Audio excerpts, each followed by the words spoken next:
Hello. Good evening, everyone. It's 5 o'clock. My name is Kathy Nyland. I am the interim city manager here at the city of Tigard. One of the things I believe is start on time, end on time. So why we're starting. So first off, just everyone, thank you for being here. I know we are all busy, so your time is very much appreciated. On that note, it's my honor to, I'm hoping he's online, introduce Mayor Snyder to provide some opening comments. Mayor Snyder, are you online? Fingers crossed.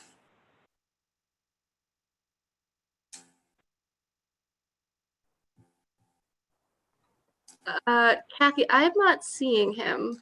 I am not seeing him either. Okay. Well, to keep on track, how about this? Chief, why don't you provide your opening comments, and then when the mayor comes online, after you're done, we'll transition to him. Sure, I'd be happy to. Good evening, everybody. For those who I have not had an opportunity to meet, I am Chief Kathy McAlpine, Tigard Police Department. I've been here now 3.5 years. What I wanted to share with all of you in just a few moments is just Tigard is at the table in an inclusive and collaborative manner. And just by our mere presence, I just acknowledge that it might be uncomfortable for some of you to ask or challenge or the way policing is done. And I just want you to know that we come with an open mind and an open heart and look forward to the dialogue. I think you will see that we're a very proudful agency, but like any company, business, we can always do better. So just want to maybe put a little bit of ease to you in this process, and I look forward to some great dialogue. Thank you.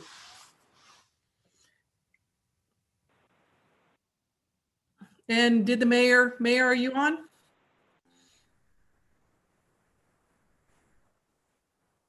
Well, Kathy, while we're still waiting for the mayor, then I get to do the introductions to Kim Marshall and Libby. They are from Barney Worth. They are facilitators. They've done a great job. I think they've connected with all of you. And Kim, I'm going to turn it over to you. Wonderful. Thank you, Chief. It is great seeing everybody's faces today. I know I talked to most of you, I think all of you actually, in our interviews. So it's great actually seeing faces. I'm just going to go through the list here on Zoom, and I'm going to ask each person to unmute. And if you don't have your video on and you can, turn on your video and just introduce yourself, say your name and maybe why you wanted to join the board. So I'm going to start with Commander McDonald. Okay, hello, Jamie McDonald. I am one of the two commanders at the police department, and I'm here to actually, I guess the chief made me her designee. So you'll hear more from me later tonight, and you'll hear more from me throughout the training process for the board as we provide you with information about the police department and the variety of different things that we do and how we operate as an organization. So I'm looking forward to it. I'm excited to meet everyone here tonight as well. Thank you. And Shelby? Oh.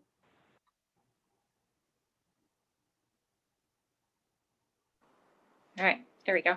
I'm Shelby Rahala. I'm the city attorney.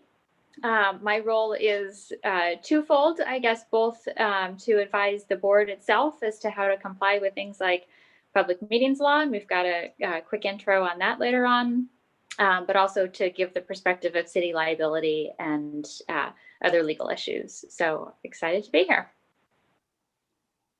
Great. And Thurman Lee Landers. Hello.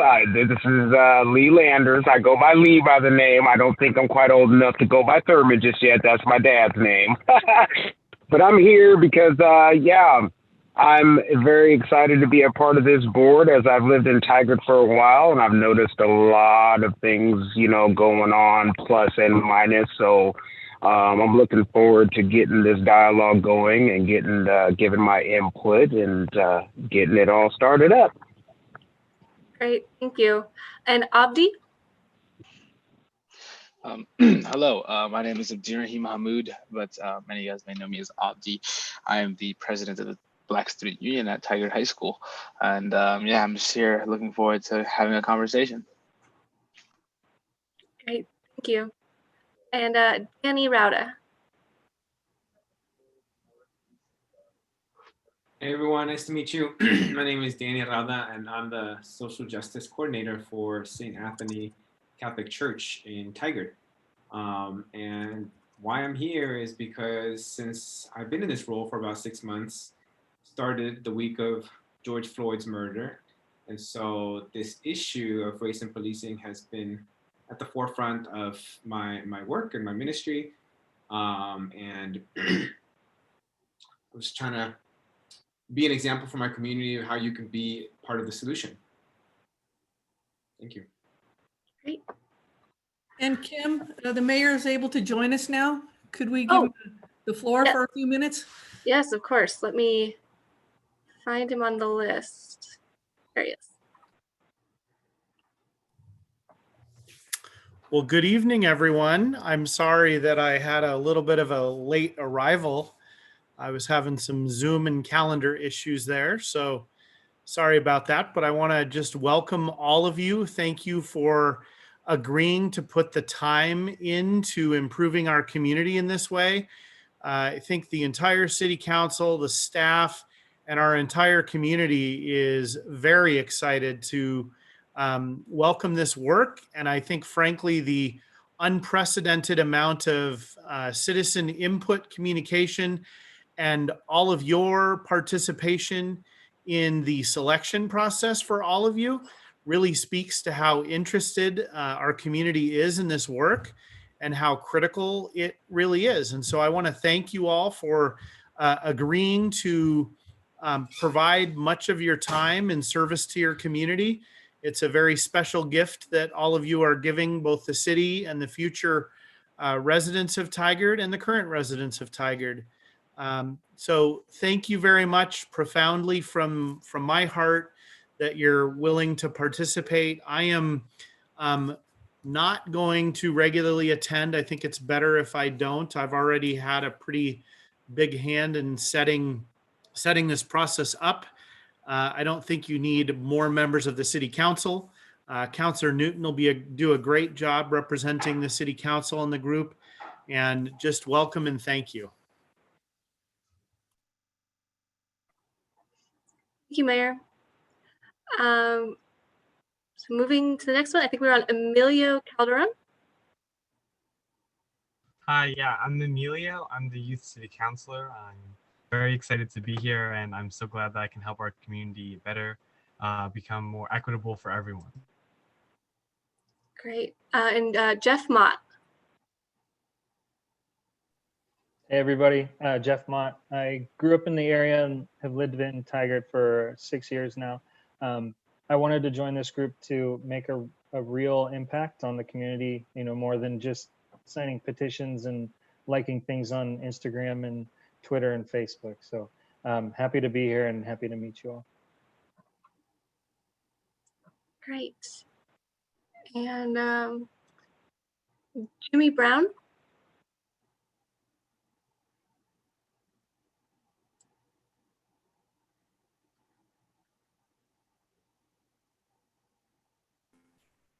Yeah. Good evening, everybody. I hope everybody is doing well and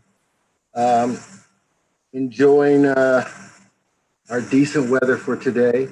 My name is Jimmy Brown, and I'm a 26-year resident of Tigard. I have seen a number of changes inside of the community, primarily most of them good, some of them not so good. I am a retiree, and my mantra in life has always been not self, but service. And as a retiree, I am inspired to continue to stay engaged in community affairs. This to me is just one of the most important things that the community can engage in at this point in history. And so I am excited to be able to work with so many impressive people. Wonderful, thank you. And John Gerhard. Hi, good evening. I'm a resident of Tigard for the last 13 years and have several kids that I'm raising in the community and attending school in the community. And I want to make sure that they grow up in an equitable community. Great. And John Trin. Good evening, John Trin with New Narrative. I'm the CEO for local community mental health or behavioral health organization founded in Tigard. Been working in Tigard for the past 17 plus years.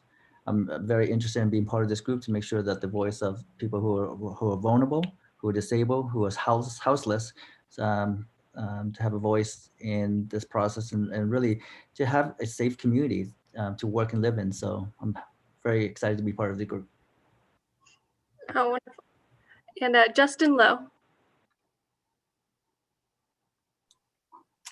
Good evening, everyone. My name is Justin Lowe. I've been a resident and community member of Tigard for the past 2 years now.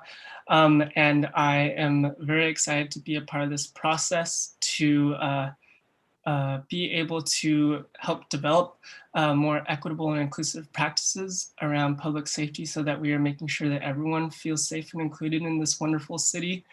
And I'm very grateful to be here with y'all. Thank you. Thanks for joining us. And Councillor Newton.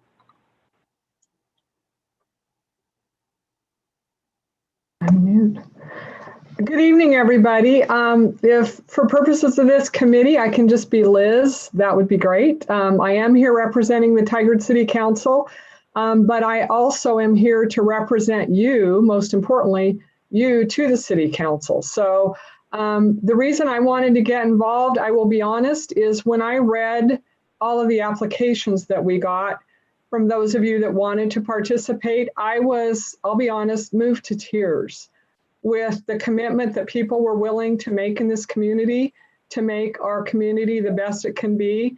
And I'm really looking forward to the conversation. I'm really looking forward to the positive changes that we can make. And I see this as really a first step to making our community the best it can be, not only in regard to public safety services, but all the services that we provide in our community. So thank you for letting me be a part of this committee. I intend to listen and learn what I can and do what I can to move this work forward. Thank you so much. Thank you. Liz, I will remember that. And Judge O'Brien.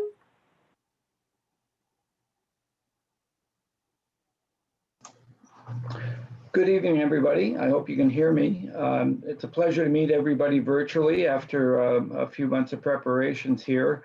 Like Mr. Brown, I've been associated with Tigard for quite a long time, but I'm not a resident. I've been the municipal court judge. I started as a pro tem temporary judge 31 years ago, and I've been the presiding judge since 1992. I hope that experience will be of some use to the committee. Like Liz, I'm happy to be called Michael for purposes of this group, and good to see you all. Good evening. Great. And Officer Nunn.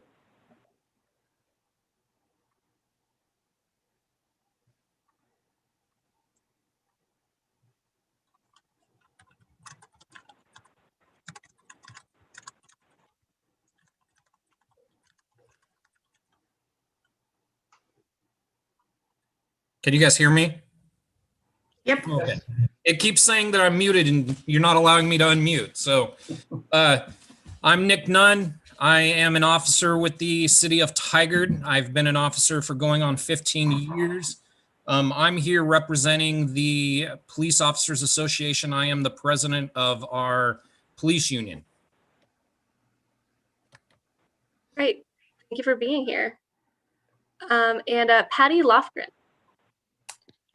Hello, good evening. What an honor to be here. I have been a resident of Tigard for 28 years and have just really appreciated in the last 8 to 10 years how the city has become more open, more welcoming, more engaged. Between, you know, the mayor, the police. It's just become such a wonderful place to live. And I'm a former classroom teacher, and my work was always about giving my students ownership and agency and helping them find their own identity and power. And I love the idea of this advisory board. I just think it's just going to be so rewarding to be a part of this. So thank you for having me. Thank you for being here. And Scheherazade Wayland. Hi. So I'm Scheherazade. I use she, her pronouns, and I am a senior at Portland State. I come from a mental health background. I started volunteering at a crisis line when I was 16 and just left that role recently. And the thing that I kept coming back to over and over again in that role was how traumatizing interactions with police can be for young people and for anyone in a mental health crisis, particularly for people of color. So I'm just really excited, that we can work on this together and, hopefully act as an example to like larger cities on what can work to really bring communities together. So yeah, I'm excited to be here. Thanks. And then we have Valerie Sasaki. Can you hear me? Yeah. Okay.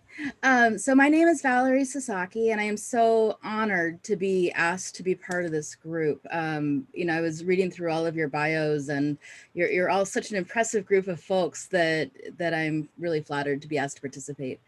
This project was really important to me when it was first proposed, because I think a lot of really difficult conversations are happening locally and on the national stage with regards to public safety.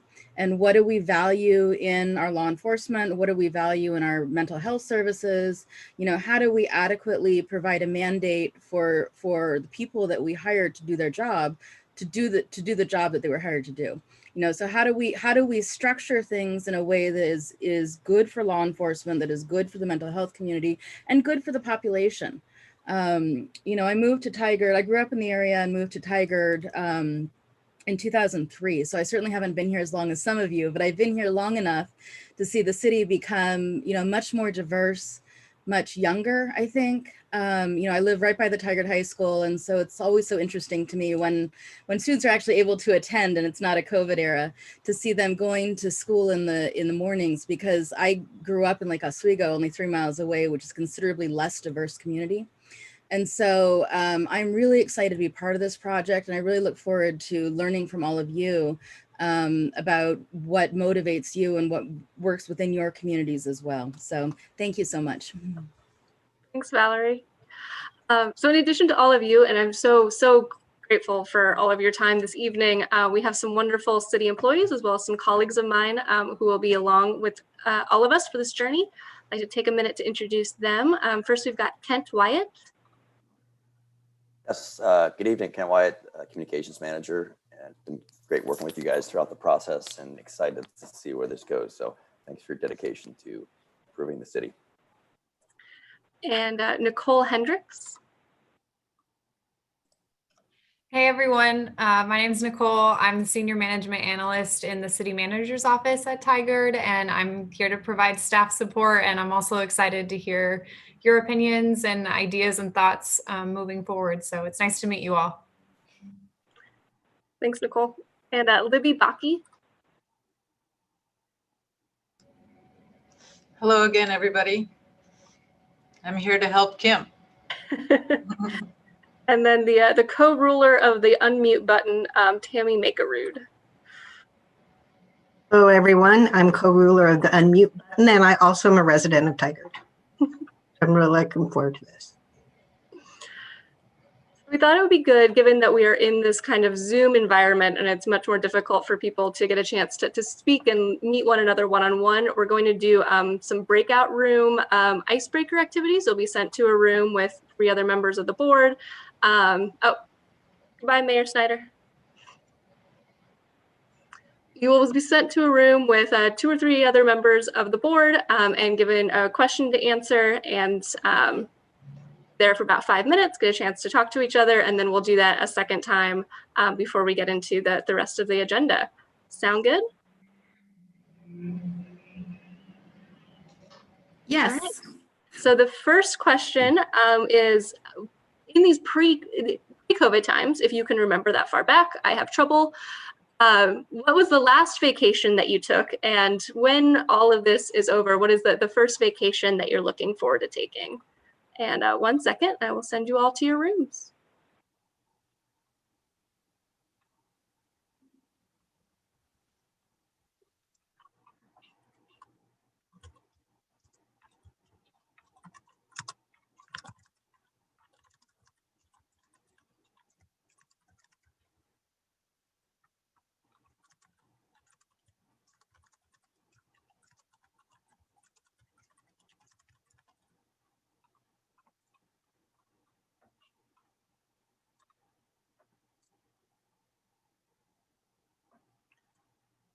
Oh, Jesse, I'm so sorry. I forgot to introduce you. You were on my list.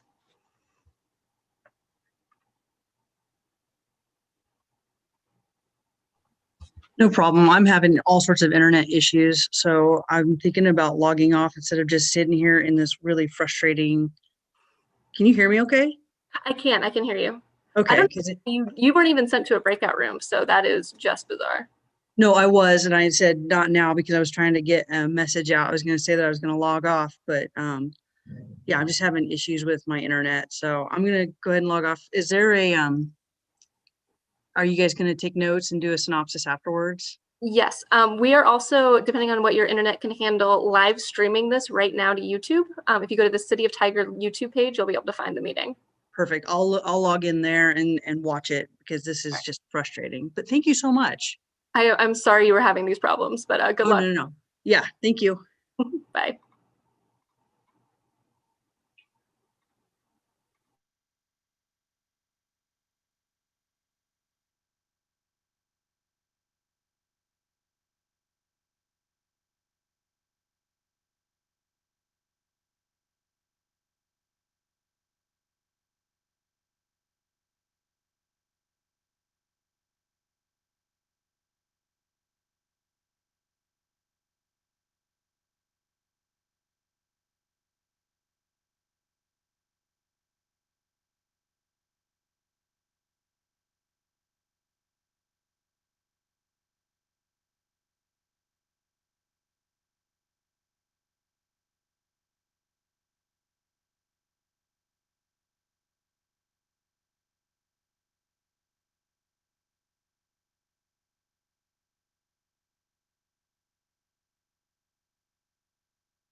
Welcome back, everybody. Got 40 seconds until everybody rejoins, and then I'm going to send everybody back, scramble the rooms and send everybody back out. Hope you all had some good vacation stories.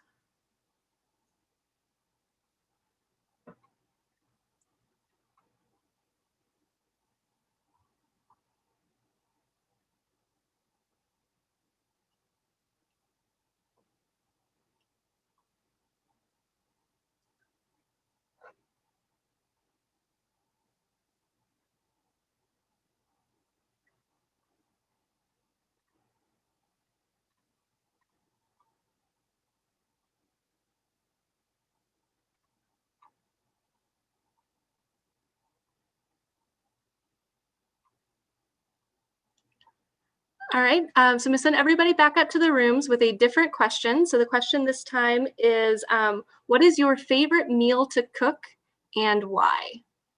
All right, so sending everybody to their rooms now.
think we've got everybody back.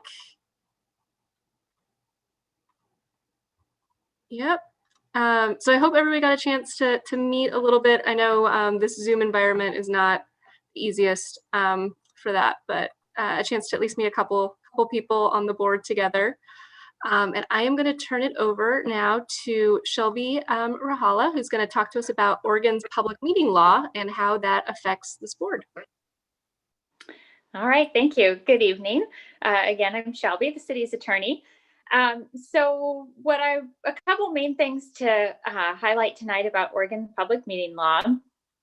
First is that as an advisory board to council, where we give recommendations to city council, we are subject to Oregon public meeting law.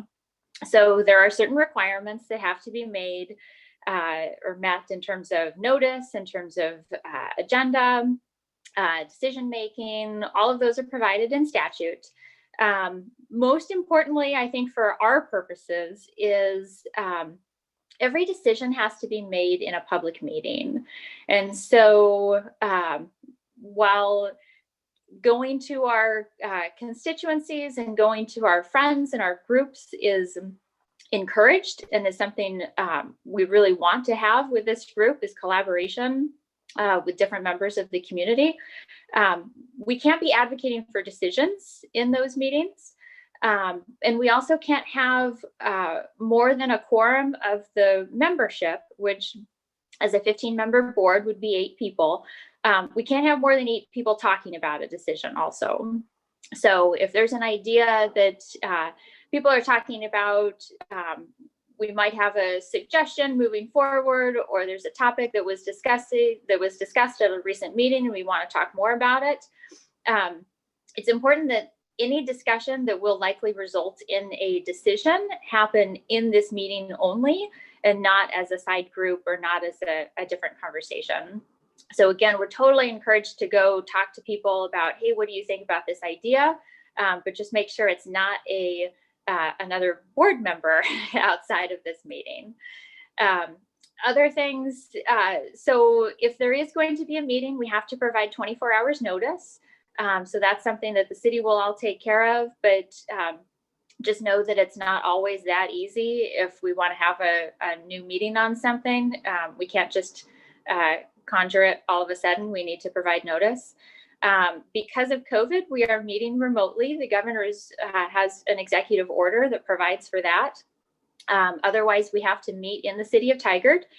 That's provided in law. That is a public meeting. It has to be at a ADA accessible location that has to be in the city limits. But for our purposes, we are meeting remotely because that is what the governor has requested that all public bodies do at this time. Another important thing to keep in mind is public records laws. So as public officials now, you are subject to public records laws for topics of the conversations that happen at these meetings. And so if you're emailing another board member or writing letters to staff people or something, those are all public records. So the city archives all of its correspondence received. And so if there's any questions from a board member to any of the city staff, those are all treated as public records. And then if 2 members, if you're emailing with another member, those are actually subject to public records requests also. So just a common sense, if there's anything you're putting in writing related to this board, related to the topics, just keep in mind that they could be the subject of a public records request, and they could be publicly available. So we always like to say, if you don't want to see it on the front page of the Oregonian, don't put it in writing. And I think that's the best advice to keep in mind. So other than that, I'm open to any questions. There's a lot more to it. I think the city staff will do a great job of doing all the behind the scenes work, so you don't need to be aware of that. Know that we'll take care of that on our end. But if you have any questions about public records laws or public meetings laws, I'm happy to answer them. So, okay, Valerie, let me find you. If you do have a question, it would be best if you could go to the participants tab and then click either the raise your hand or the thumbs up button. And that'll make it easiest for me to find you and ask you to unmute. Yep, there we go. Thank you, Valerie. So to comply with the public meetings record stuff, Shelby, should we be, to the extent that we are emailing the group, should we copy someone in particular who keeps track of those things? That would be a great suggestion, yes. So we will have a designated staff person. That person is not assigned yet. So I would say for right now, you can copy, she's probably gonna kick me under the table later for saying this. Nicole Hendricks would be my suggestion right now, or Kathy Nyland. Both of those people would make sure to archive it in the right place. And if there's any concern about copying a city staff person, I guess at this point I would hope that that wouldn't be an email that would be sent. So yeah, I think that we'll let you know when a new staff person is assigned. We're in the hiring process right now. But yeah, that would be great to just CC somebody. Yeah, and Shelby, I'll follow up and say I'm totally willing to be that person, so feel free to CC me, and then we will follow up with when we hire a new analyst in our department who will help with this as well. So we will follow up with that information to the group after the meeting with my information. Perfect. And Michael, I saw your hand first. Thank you. Just a quick one. We're an advisory board, and I assume from reading the work plan that what we're ultimately working towards is developing recommendations that will go to the city council, and we'll do that by consensus, ideally, of the whole board. I'm wondering if you're anticipating that there will be other, since we don't have a lot of authority beyond that, whether there will be other requirements that we have a vote. There certainly could be. I think election of a chair is one that we've proposed. Right. So yes, so votes virtually, it's a little clunky just because we're not all in a room, but the way city council has done it, which has worked well, is just do a roll call vote. Every vote needs to be associated with a person, so we can't do secret ballots in a public meeting, but just doing a roll call vote, yes, no.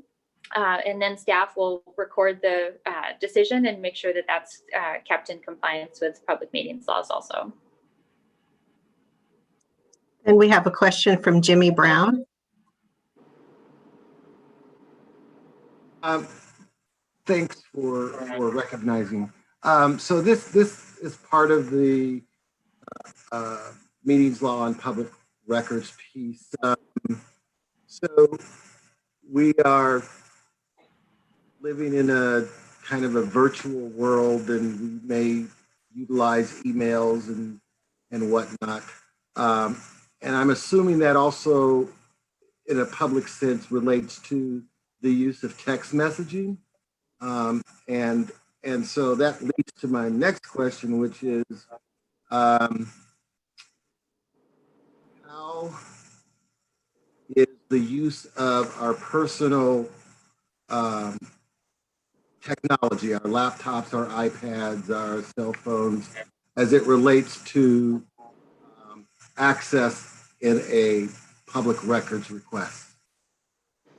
Yeah, that's a great question. So I would say if you anticipate that you're going to be doing something, if you anticipate a lot of emailing, it might make sense to just create a new email account for yourself. So Jimmy Brown, PSAB at gmail.com. Just create a new address, because that way there's zero worry about crossover. There's zero concern that a personal email could get lumped in with a city email.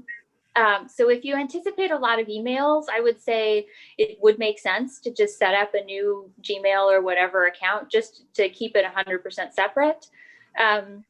Text messages are a little harder because it's a lot harder to set up a new phone number, or a lot more time and resource intensive to do. Text messages are public records. They're also a little harder to archive, they're harder to access, and they're harder to request. Generally, a text message, we advise our staff to limit those to things like, I'm running late, or can I meet you at noon for lunch, or something that is never going to be the subject of a public records request. Nobody is going to request all messages sent regarding lunch dates. That's just not going to happen. But if they're, the problem gets to be if they're substantive. You know, I was thinking about voting this way, or I have a concern about this issue. And in that case, I would say put it in an email and use it for your dedicated Public Safety Advisory Board email. I think if there's any concerns, that's the best way to handle it.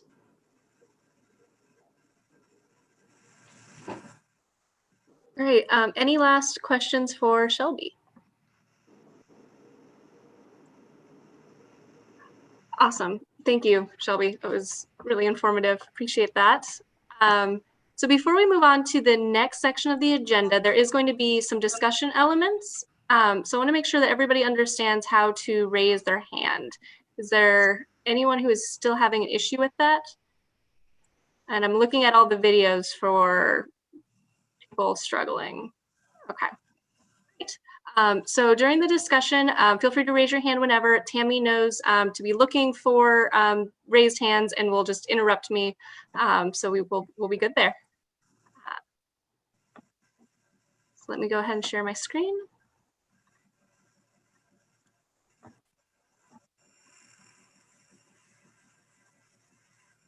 Great. So before we began this, or at the beginning of the Public Safety Advisory Board, when you were all selected, you all were very kind and gave me all half an hour of your time to do these interviews, and I was able to interview all of you. And something that I don't think would be surprising to anybody is that you're all very excited to be here and looking forward to making change. That was something that came across very strongly in all the interviews. Can't make change by doing nothing. Anything I can do to use the voice I have to make the community a better place. And someone saying the board just really stood out as a practical way to make impact.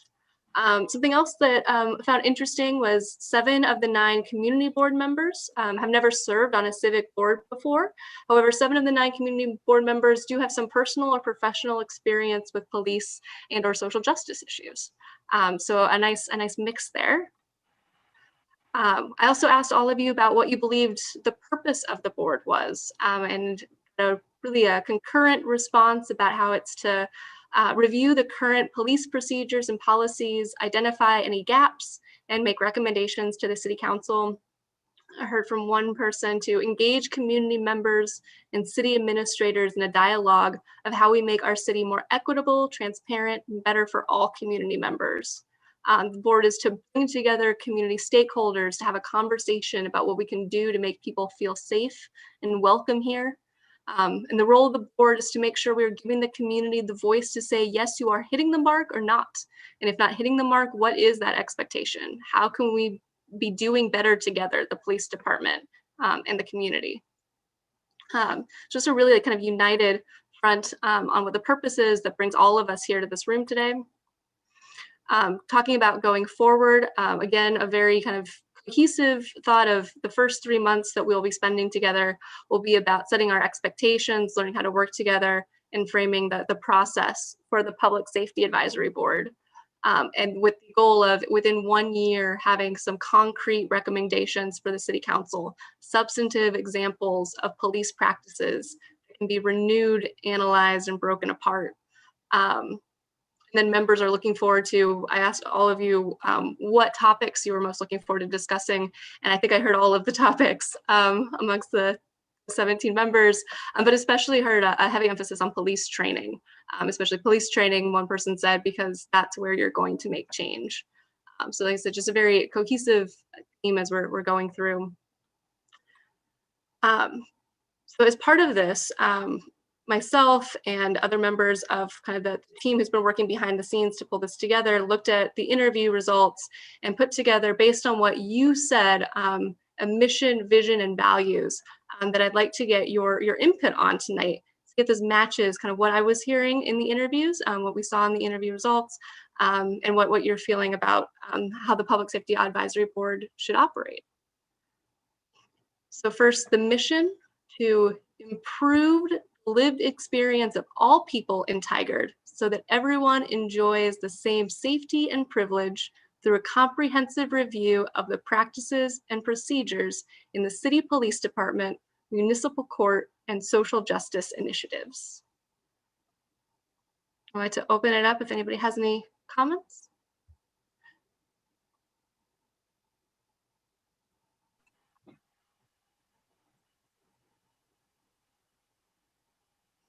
Amy, do we have any hands? We don't have any hands, so. All right. Kim, you might want to see if maybe people could do a thumbs up or something if they think that it looks okay to them. Yeah, that would be great. You can see the reactions tab should be on your screen, and there's an ability to do a thumbs up.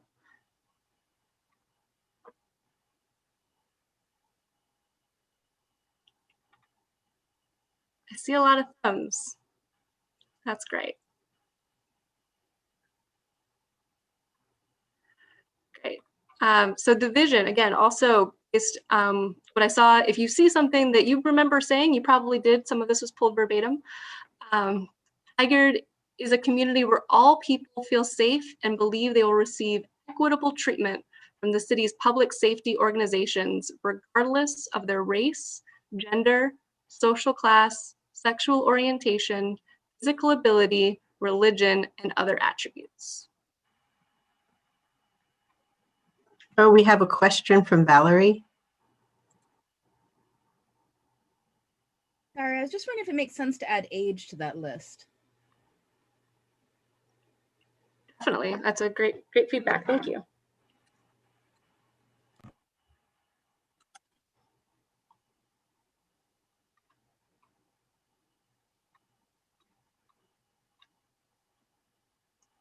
Do you have any other questions on this one? Jeff has a question. Should we add mental capacity? Something mental. Okay, mental capacity and age. Got it. And Jimmy has a question too.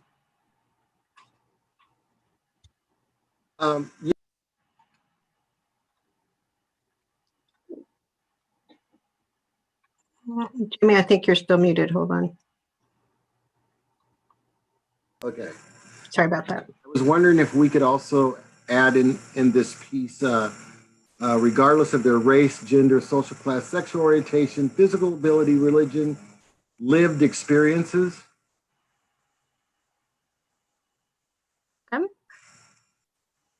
Thank you. Age, mental capacity, and lived experience. And then, Jeff, did you have something else, or did we just not lower your hand? Okay. So we've had 3 additions. Any other comments or questions? If not, please give us a thumbs up. Oh, sorry, I've got Judge, Michael.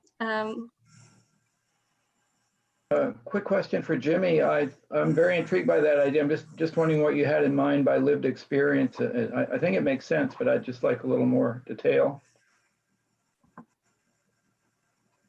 Sure. Am I muted or unmuted? You're unmuted. Oh, okay. So we have a community that is inclusive of those who live in apartment complexes, single family residences, but we also have a houseless community. And so that's a different lived experience than that those others that I mentioned are engaged in.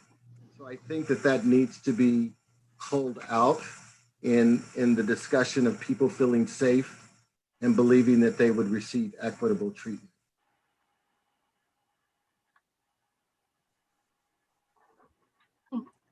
Thank you for sharing.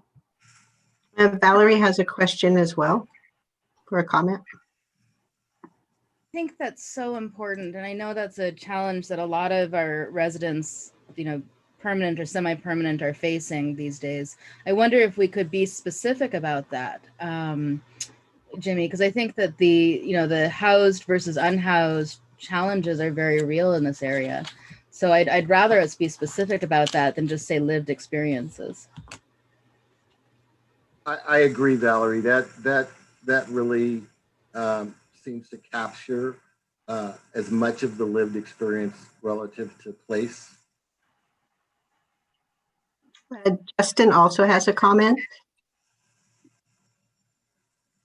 Yes, thank you.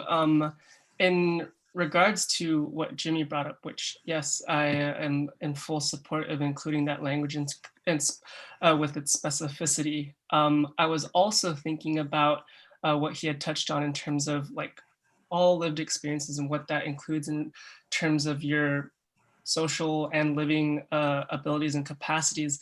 I was wondering if we could potentially amend the term social class to maybe include socioeconomic, because I also know that there are a wide range of lived experiences based on income and household status as well, or lack of.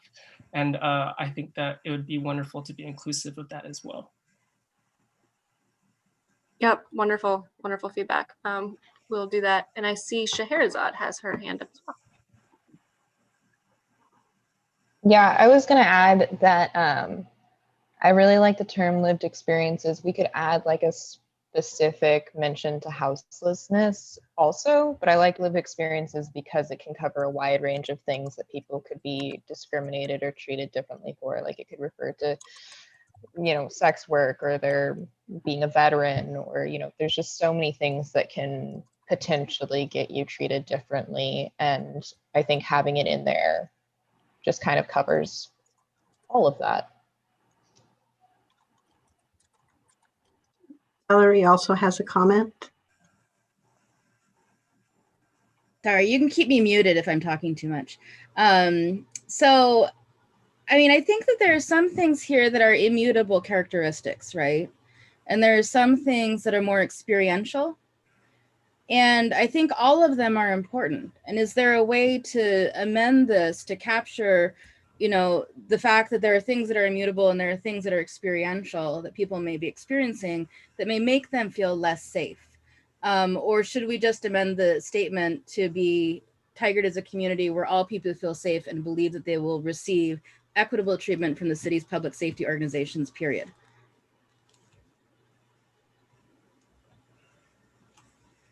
So that's a question.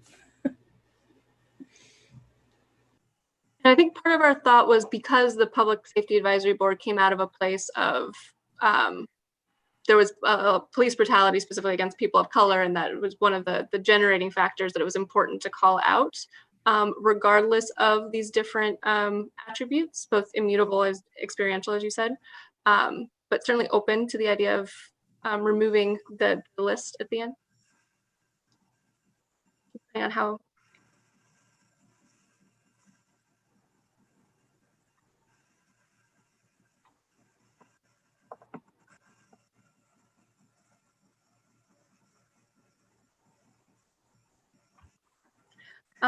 Does anyone have feelings? So I see a comment from Scheherazade that says, regardless of their inherent traits or life experience, such as, and then a list. We've got comment from Patty Lofgren. Sorry, there you go. I think we could certainly put a period at the end, but I do like having those attributes listed because I think it makes a statement about the comprehensiveness and our openness to so many different features. Okay. Justin also has a comment. All right. Yes, I am seeing now how inexhaustible this list could get based off of what Valerie had just mentioned and the examples that Scheherazade had included as well. But from my standpoint, and I I appreciate the inclusion of some of these terms, especially like race, as Kim had mentioned, when keeping in mind that the conversation for creating this advisory board had stemmed out of the police brutality discussions that we were having this summer, and focusing in on community members who have been more directly impacted by that conversation. And so that is my feeling in regards to keeping it at least specifically race, and then any other identifiers that are tied to public safety. All right, Valerie, I see your hand. It's a two-step process. I have to unmute after I get authorized to unmute. So what could we put a period before regardless, but then have a list of criteria that we feel to be particularly significant? Because I think what Justin said is so important. You know, and I think what Scheherazade is saying is so important, that these are things that really sparked this discussion that we're having on a local and also a national level. You know, so could we say with specific emphasis on, you know, embracing our communities, and then have a list of the communities and the identities? Because I think Scheherazade's suggestion of identities is very important, because, you know, that's how people relate to people. And I agree with Michael too. I think socioeconomic status is less judgmental and also more positive and more specific than social class. So, so anyhow, that's my 50 cents.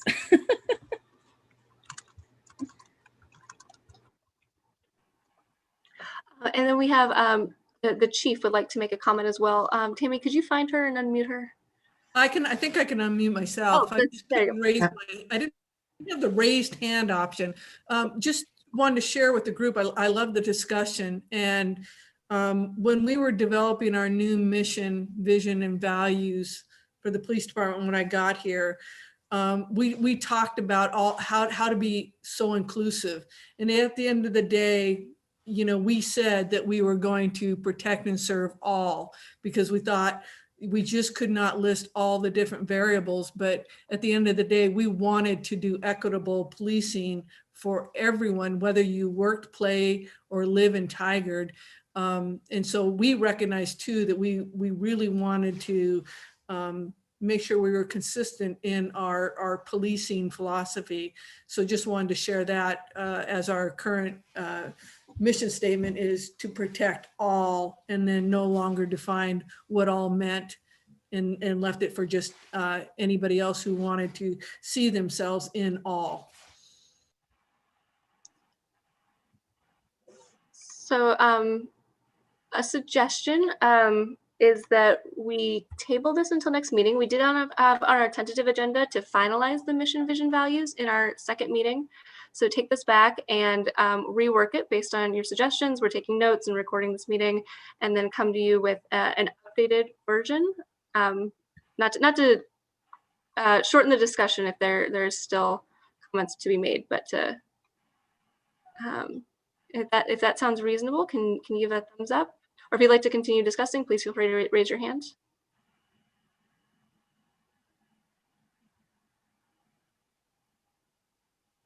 Okay, great.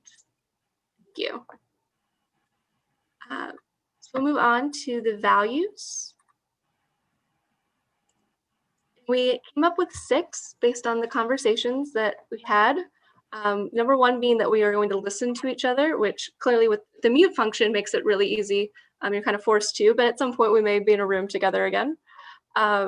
Number 2 being that we learn together through education activities and discuss from a place of shared understanding. We focus on outcomes for this community, for Tigard. We honor inclusion within the board and within the community. We create consensus on recommendations and share the work that we are doing on the board with the community and organizations that we participate in.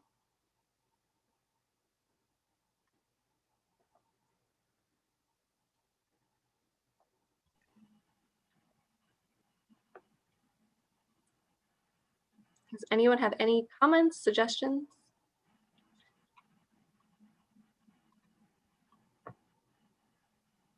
I see something from Jeff Mott about, should we have something about centering those most impacted? Similar to honoring inclusion, but I think you mean to be something a little more specific. Okay, that's a good point. I see Judge Michael, I'm gonna ask you to unmute. Just a quick question. I'm a member of a judges organization, and for years we've had an internal email list for just general discussion, just an email distribution list, or like maybe 100 judges on it. I wonder if it would make sense to do that with this group to facilitate conversation between meetings.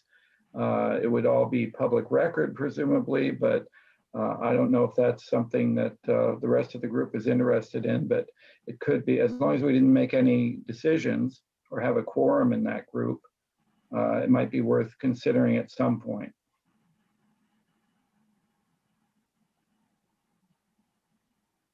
Yeah, I think that's a great idea.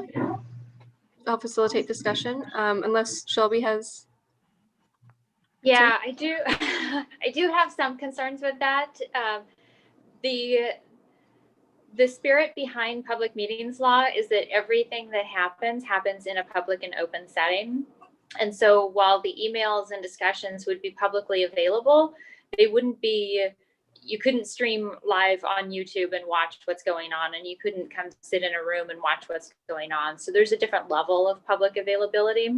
So I guess if there's discussions that are going to be happening, I'd rather those happen in a public meeting so that the community can know what's going on. Even if we're not deliberating towards a decision, I think there's a lot of learning happening. And my preference, both for the legal standpoint, but also just encouraging public transparency, would be that everything happens in an open and public setting. Michael? That makes sense to me, and I don't want to minimize the importance of the public records law. And we'll be meeting often enough that we can communicate through the meetings. I just wanted to throw that out there as a possibility. Yeah, it's a great resource. We have a city attorney's listserv too. It's a great resource for questions, kind of one-off. What do you think about this? But if we're kind of discussing policies or bigger picture, we'll save that for the meeting. Tammy, could you give me a time check? I can't see the time while I am sharing my screen. It's 6:05. Thank you. So are there any, I have Jeff's comment on the values. Are there any others? I don't see any hands raised. Okay, I see a couple of messages in the chat. Okay. Oh, we have one from Liz.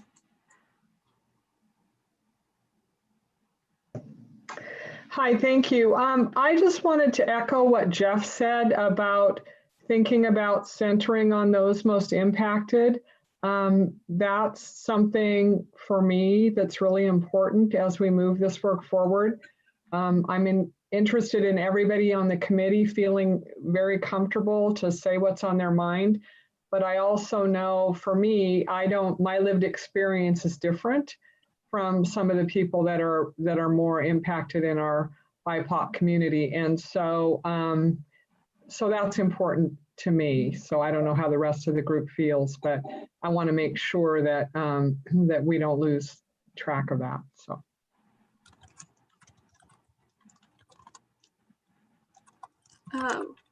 Sounds good. I completely understand and agree, and we will update that as well as the vision before our next meeting.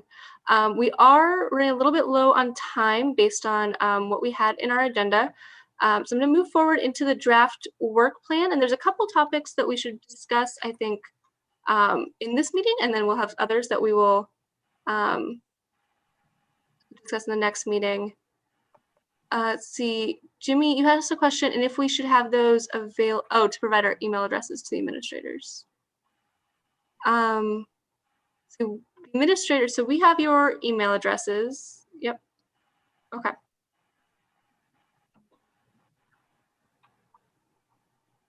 Okay, I think that's around the email addresses and listservs.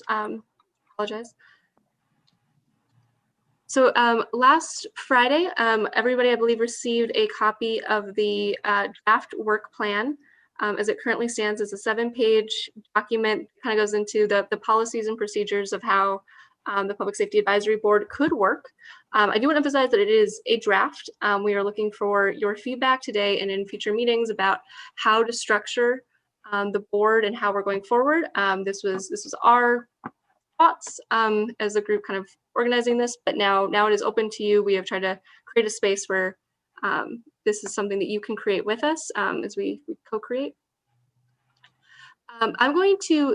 I do want to discuss all of these options, all of these discussion points during all of our future meetings, but there's a couple that are a little more time sensitive that I'm going to skip to. The first one being how the board is organized as far as chairs or vice chairs. As the document is currently written, it is that you will elect a chair and a vice chair at the onset. These will have general direction. People have general directional powers over the board, serve as the spokesperson for the board unless that responsibility is delegated. You will open and close meetings, support collaborative discussion, review and provide input on the meeting agendas. Essentially, you'll be working much more behind the scenes with staff on creating the structure for the board. We believe that the board chairs is a good structure to provide some additional leadership for the board and some structure. Interested in your thoughts in how you would like this to be structured.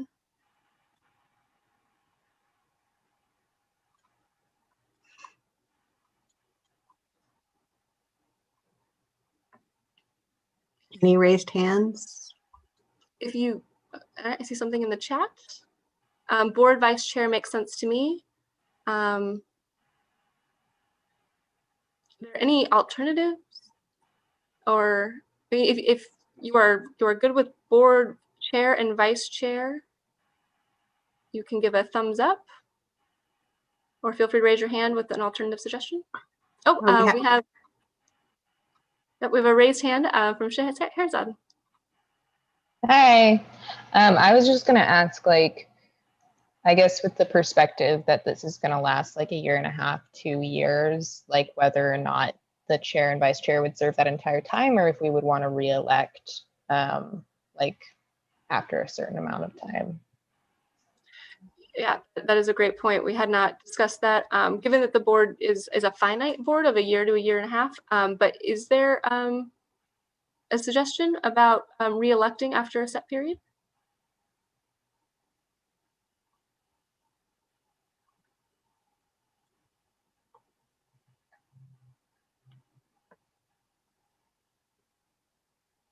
We have some thumbs up in general, but I don't know if it's about the vice chair and the chair or the timeline. All right, I will call on Jimmy Brown. Oh, sorry, Jimmy Brown.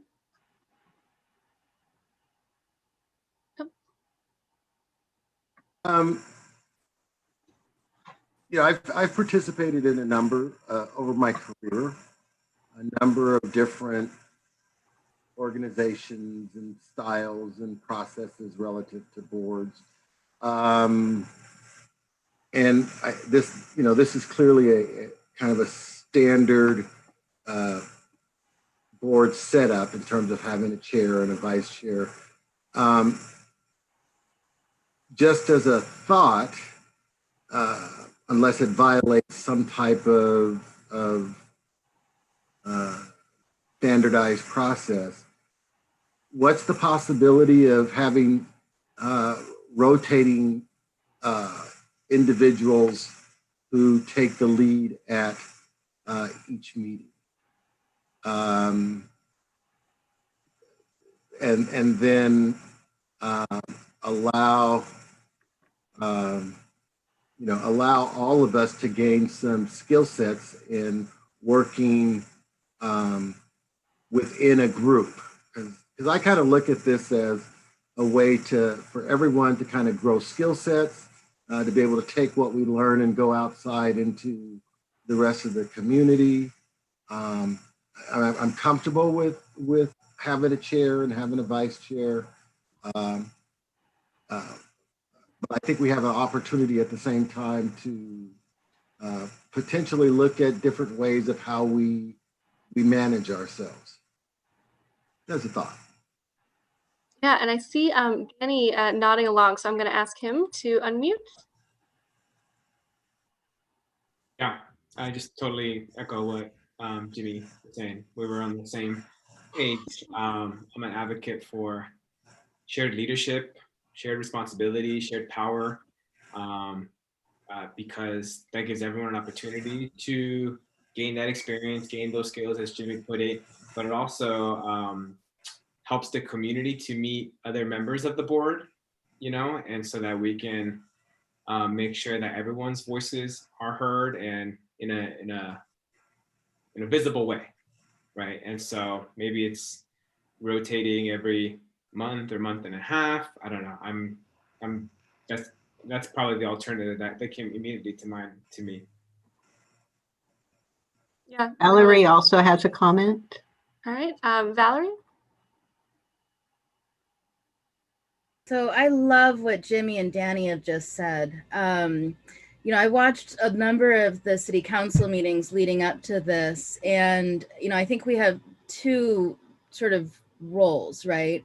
So we have the running of our meetings, but then we also have the responsibility of reporting back to the city council. And, you know, Liz is on the call. And so I think I'd be very curious to hear what she has to say about what, you know, city council's expectations are of our reporting back to them. But I do love the idea of each of us taking ownership of meetings within the process and, you know, facilitating those discussions.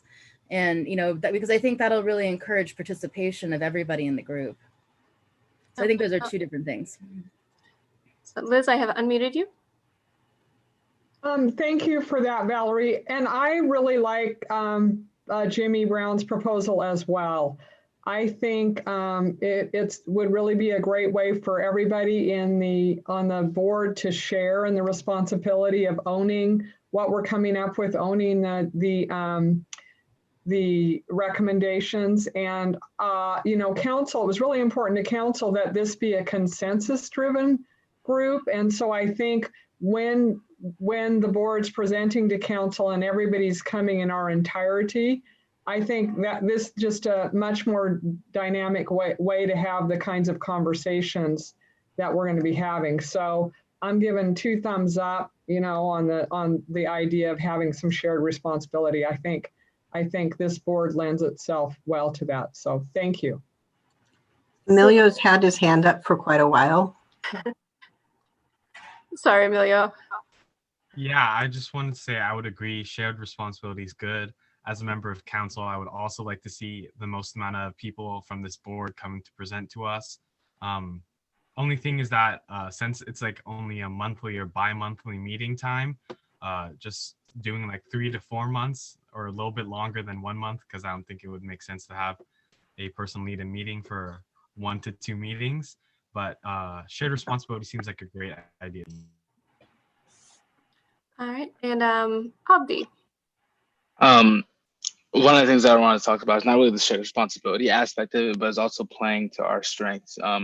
Like if we were talking about, like, for example, the student portion of policing, you know, that's when if me and Emilio wanted to talk about that, that would be a good point for us to take a lead on. Or we're talking about the mental health aspect of policing. We would want people who are in that mental health segment to actually go and speak on that. So it also plays to all of our strengths. Yeah, so one, I'm sure you saw it in your packet. We have the schedule of topics that we're going through. It might make sense to assign or to have people sign up maybe to be chairs and vice chairs based on the topic that we're discussing or the area that we're discussing. Does that sound like it gets to the chair responsibility, but also kind of a cohesion around a theme? If you agree, or if you would like to continue to comment or have an alternative suggestion, please raise your hand. Yes, Abdi. Okay, sorry. I was just trying to also say on the aspect of the calendar and how we're going about things. are we going to be allowed to put input on which should be first for discussions? Or is that like just set in stone, like you guys already decided that and we're going to just go with that? That's a concrete thing. Are we going to be able to have a discussion on which policies we should talk about first? Yes, so there will be some discussion about which policies to discuss first, although there are reasons that we'll go through as to why that discussion is in the order that it is. Specifically, I think to your point, what you might be asking about is the youth of Tigard, and there's some reasons why that one is last on the list that has to do with some other policy decisions that are being made in the city. But we will be discussing it, why that order is the way it is, and if there's any like meaningful changes that we should be making. As far as the chair and vice chair suggestion of signing up based on topic areas and strengths and themes, if you agree with that, if that is the shared responsibility and like that linearity, please thumbs up.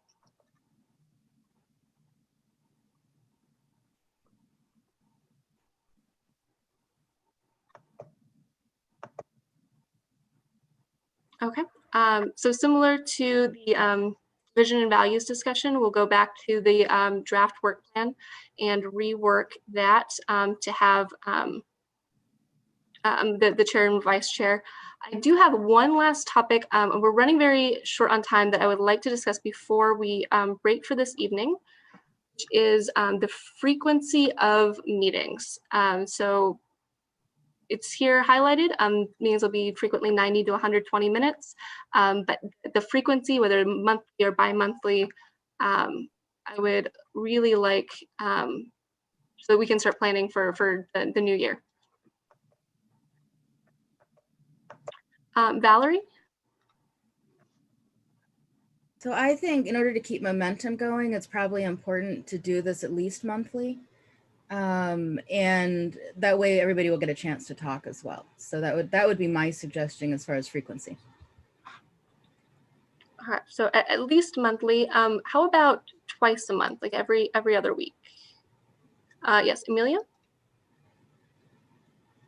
Bi-monthly works for me. I would ask the people on the board who are more busy than me, like who have a job and do lots of other stuff, what their agenda looks like, because I mean, I'm just on Zoom all day. So bi-monthly works for me, and I agree that it'd be important to keep our momentum going. And that's just my 2 cents. Wonderful. Any other thoughts on frequency? Let's see. Oh, I see Valerie. Actually, I see Scheherazade. So I was just leading a board through the organization I volunteered at for a year, and the entire year I was fighting for bi-monthly meetings because I feel like if a month goes by, you lose your momentum, you've forgotten things, you have to like recover stuff, and it just I think that every 2 weeks is just a better structure. But I also agree that like I'm a nanny. I have a lot of free time right now. And so if that's like too overwhelming for people, I hope y'all speak up. And Valerie. Oh, I think my hand was left up from the other one. I mean, I do have a fairly busy schedule, but I would be okay with every 2 weeks as well. I mean, we just need to get them on the calendar in advance, because if it's not on my calendar, it's not going to happen. So that's just, I live and die by my calendar these days. Fair. And Okay, John? John has a question. Oh, John, you are still muted. I'm so sorry. Sorry.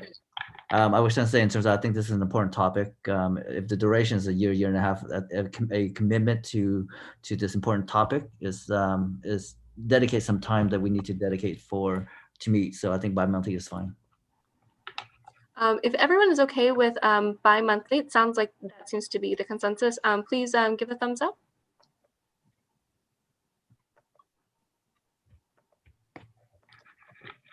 All right. Thank you very much. So that will help with the next steps of starting to schedule more things going into the new year, starting to get these on everyone's calendar so people can be planning as well. As far as the rest of the work plan discussion, we will table that for the next meeting. want to make sure we've got some time for Commander McDonald. He's going to talk for a little bit about the education and what you as the board members need to know about the education requirements. So Commander, I turn it over to you. Okay, thank you. So what we will be doing as a department over the course of the next several sessions is we'll get the opportunity to give you some training. You'll get to learn a variety of things. I'm going to refer to my notes here so I don't miss it. You're going to learn how the department is structured, so you'll understand where different people in the organization work. You're going to get to learn about what it takes to go through the process of getting hired. And there's a lot of training involved with that, and it's in a variety of different ways, and we'll dig deeper into what all of that looks like. And then there's a bunch of ongoing training as well that officers are required to do at a minimum for what the state standard requires. And then there's the training that we do as a department, which is fortunately for our community a much higher standard than what the state minimum requires. So I guess in a normal year, you would be getting to see people, or you'd be getting to interact with our trainers, our subject matter experts, on a personal, more in-person environment. But you're going to get a different virtual environment for that training. And then we're going to work towards some hands-on stuff that we can do appropriately when being properly socially distanced, things like that. I know that in talking with Kim and Libby, one of the big questions that many of you asked was, when do you get to do a ride-along? So that will eventually come as the pandemic wanes, we hope. So I'm not going to continue going because I know we're on a tight time schedule, but that's just a little snippet of what you will start to see. I was working with, we have an educational consultant that is helping to put together these presentations so that in the virtual world, it isn't just a PowerPoint that you would be painfully going through. So we're going to develop some good training in a virtual world. And I saw the first topic, which is basically an introduction into the police department, so that you can start getting a little bit of a feel of what your police department looks like. And then that way, hopefully it'll help to stimulate questions, and you'll be able to ask more things that will help to direct some of the more specific trainings, because that's what we really want to do. We want to know what your questions are and what we can do to provide that information so that you're prepared to be able to make effective recommendations to the council. So should I ask if anybody has any questions, Kim? I'm not sure, or should I just stop talking? If you do have any questions, please forward about the education requirements. More information will be coming, as well as calendar invites for future meetings and an updated draft work plan and mission, vision, values. But if you do have any questions in the meantime, do feel free to reach out to any of us that are on this call. But I'm going to turn it over to Kathy Nyland to close us out. So first of all, I just wanted, again, thank everyone for your interest and for your time tonight. I know everyone is extremely busy, so having you spend an hour and a half on a Monday evening is very appreciated. I feel great. I think this meeting went really well, and it's really important to us that this group isn't going to be standard. Like, we are embracing this as co-designing and co-creating and sharing leadership and sharing the decision-making process. And the fact that so many of you echoed those principles really was appreciated. So I just wanted to say thank you. Thank you for that. So you will be hearing back from us, just recapturing the comments that you provided, and you'll see a draft documents that again capture what you shared this evening And we'll continue to have these conversations. And thank you for helping us shape this process and making it even better. So on that note, thank you. You'll hear us again in the next week, and have a good rest of your evening. Thank you all. Have a good evening. Thank you. Night, everyone.